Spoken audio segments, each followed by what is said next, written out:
హే చెల్లామ్స్, అందరు ఎట్లున్నారు? మంచిగా ఉన్నారా? చాలా రోజుల తర్వాత కిచెన్లోకి వచ్చిన రావడంతో ఎగ్ దోశ వేయడానికి ట్రై చేసిన. దోశ మాత్రం బాగానే వచ్చింది. మీరు కూడా చూసేయండి.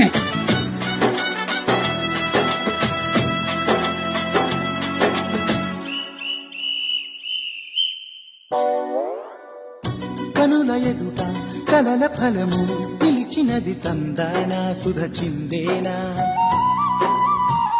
కనులు కనని వనిత ఎవరు మనకు ఇక తెలిసేనా, మది మురిసేనా.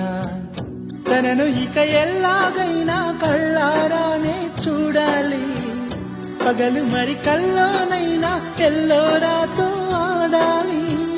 మధుర లలన మదన కొలన కమల వదన అమల సదన వదల తరమా మదికి వసమా చిలిపితన. చూసారుగా, మీకు కూడా నచ్చిందా? అయితే ఒకసారి ట్రై చేయండి. మన పేజీని ఫాలో చేయడం మాత్రం మర్చిపోకండి. సరే, మరి ఉంటా. బాయ్.